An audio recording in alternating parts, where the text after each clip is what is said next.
Hello, everyone. My name is Ajinkya. I am a PhD candidate at the University of Manchester. And hello to all the disembodied philosophers listening to this. I haven't done online presentations of this kind before, so yeah, pardon any glitches. And I hope you're enjoying Switzerland. I'm kidding, of course. I'm going to speak about a deontic account of groups and group identity. And my PhD work focuses on three related areas. The first one, surprise, surprise, is groups, of course. The second one is, again, no surprise, group identification. And I use identification very specifically as opposed to group identity because I do want to make the distinction between the logical notion of identity as the conditions for two things being the same versus group identification. What I mean by identification is why and how one identifies with being part of a group. And there is a third area of concern for me, which I will not be addressing in this presentation, which is the sources of normativity. I'll probably briefly um, touch upon why it's important, and I'll be happy to take questions on it. But roughly, this is the idea. So, what do I mean by groups? Now, I have in mind the standard university committees, sports teams, book clubs, caste, gender, race, nationality, and so on. Now, of course, this is controversial in among some theorists because they do want to make the distinction between, say, sports teams and committees and book clubs and social kinds like gender and race. And I would try and argue that you can have a holistic account for all of them. So, previous approaches, and again, not something I will get into, just to give a brief overview. There's been meteorological approaches, the wholes and parts approach. Catherine Hawley comes to mind. There've been set theoretic approaches, structural approaches. Catherine Ritchie comes to mind, and of course, there's been performative approaches to groups and grouphood. There are two things that I want to take forward from the literature, the previous literature, two constraints that I think are very instructive in any theorizing about groups. The first is the linguistic constraint, which is to say that we have a way of using language, and we words mean things, and groups generally mean some things when they're used, when they're spoken about. And while the philosopher or the conceptual engineer has some leeway in redefining what those words mean, there are some linguistic constraints.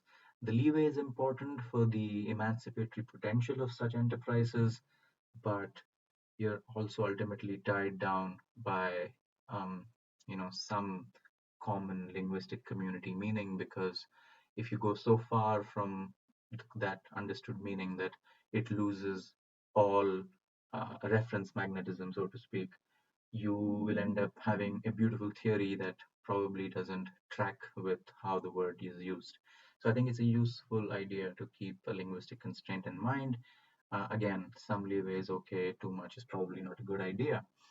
The second constraint that I think is useful in the literature is the Goldilocks constraint. This I am taking from Catherine Ritchie, of course, which is to say that any theory of groups must not undergenerate or overgenerate groups. So obviously, you don't want a theory of groups that says bands are not groups and book clubs are not groups. And at the same time, you don't want a theory of groups that overgenerates them to the point of just saying random strangers walking next to each other happen to be walking in the same direction are somehow a group.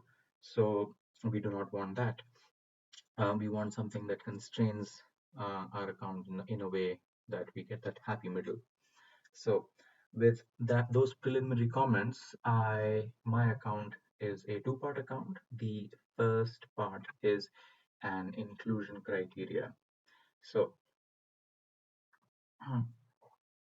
an inclusion criteria is a necessary condition for anything to be called a group. It is the application of some criteria by which you can filter individuals in or out.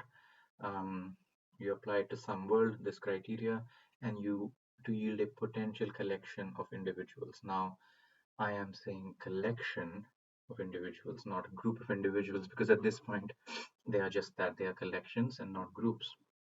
I will explain the difference shortly.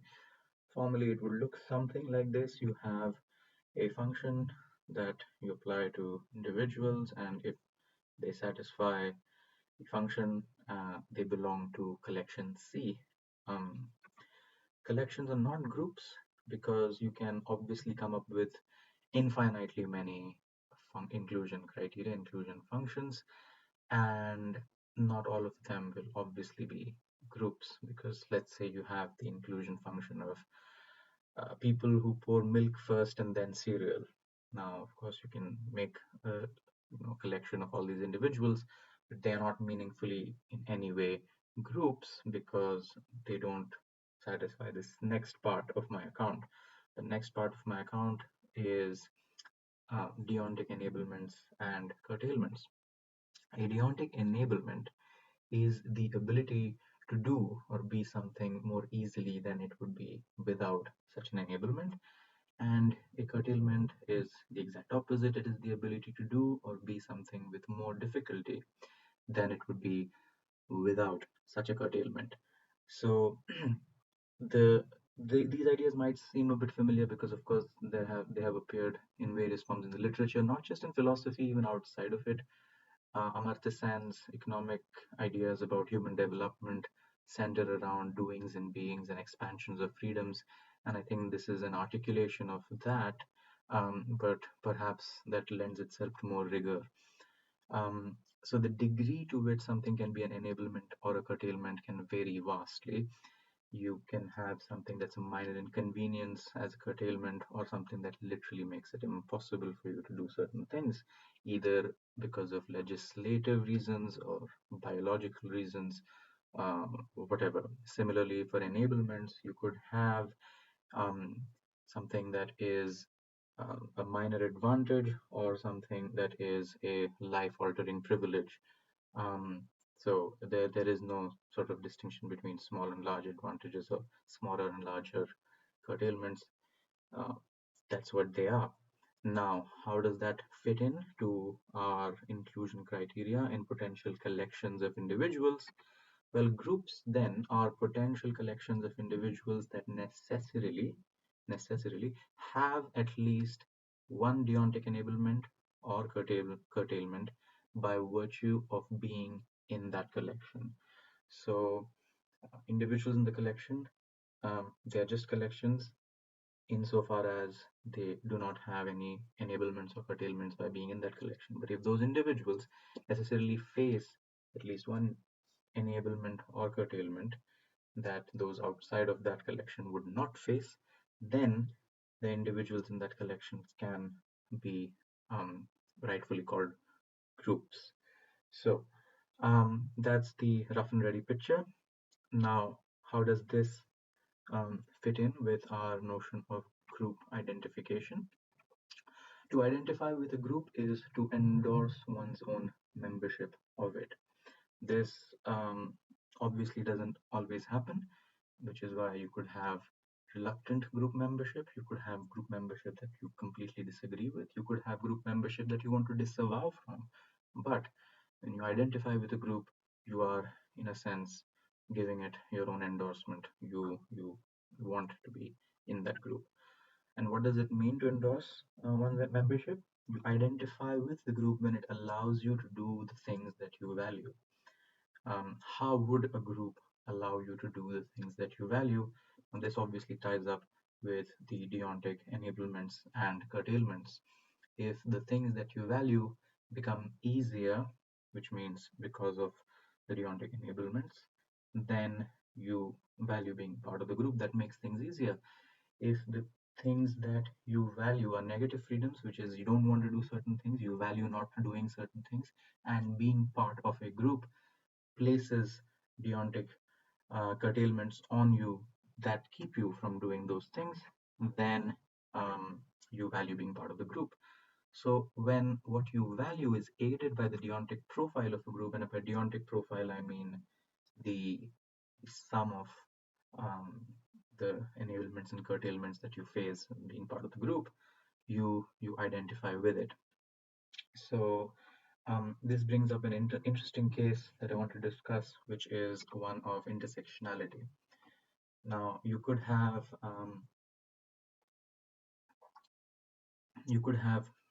membership in two groups that place opposite deontic pressures on you.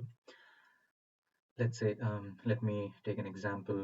Um, well, I am like trying this new thing by going vegan. Now, I understand that I'm playing into the trope of, oh, the vegan will always tell you they're vegan, but bear with me now. And obviously, that means that there is a deontic curtailment on me not to eat meat. But I value that, and hence I'm okay with it. At the same time, I am also I also am from a country where there's a rampant and growing food fascist movement, which means that people are lynched and literally killed on suspicions of eating beef. And obviously, I do not like that because it it politically disagrees with me significantly. So when I am in my country, I feel like I must exercise the right to eat what I want, especially consume meat, because it fights against the hegemonizing tendencies of this food fascism. So obviously, I'm in a conundrum because on the one hand, my group membership of being vegan, which is a social kind, in a sense, is asking me not to do something, and of course, my membership of being part of a political movement that is fighting for the right to choice in food consumption means that almost as a political statement, I want to eat meat, just to make sure that those rights are preserved. Now, what do I do? This is where um, it comes down to what I value more. So I'm in this weird intersectional place. Now, of course, I understand that there are more graver and intersectional claims that have greater diversity and greater gravity, but I think this example can be generalized to those as well. When you are under those competing pressures, which one do you choose depends significantly on the identity that you value more. And in my case, I realized that I value the identity of being against hegemonizing food tendencies and policies more than I value being vegan. So in those particular cases, I will, consume meat. Um, so these answers can differ and change time to time as the things that I value change. So the reason why this sort of account works is because it brings together, of course, your classic book club examples and university committee examples, because or any institutional or formal group examples, because institutional groups or formal groups usually have a charter, a diktat, a constitution, a rule book that is essentially a list of all the deontic enablements and curtailments that are formalized within that group, and members are expected to abide by those rules. Of course, as the group evolves, there could be informal rules and so on that come into picture. But generally speaking, even those informal rules have are essentially deontic enablements and curtailments. So you take care of all of those cases, but also you take care of the social kind cases where, without essentializing, that's a key point, without essentializing what it means to be a part of some group, because I don't say anything about what the deontic profile must look like. So to be of a certain caste, or to be of a certain gender, or to be of a certain race isn't essentially tied to being in particular relations of power in society. Of course, it is true historically and contingently right now that these power relations exist. But if we were to imagine a future in which these power relations were to go away, because of ameliorative exercises, because of socio-political energies, and so on, this account will still stay because it was never tied to defining social kinds as the permanently oppressed or the permanent oppressor. Even in the absence of oppression, we could think of other deontic enablements and curtailments, which aren't perhaps harmful, but just are part of the culture of being, belonging to a certain social kind, of enjoying a certain history or being subject to certain histories. So you still have a non-essentializing way of identifying, uh, social kinds such as caste, race, and gender. You obviously take care of the cases such as the book clubs and university committees and so on. And it is flexible enough to allow for things to change such that amelioration does not mean erasure, and those identities can still be spoken about meaningfully. So, and of course, there's that third component that I haven't discussed here, which is the component of sources of normativity. But I'd be happy to expand on it further, or take questions on it in the Q&A. That's pretty much it, I think. Thank you. This is my email. Feel free to reach out to me if you have any questions or would like to discuss something further. Thank you.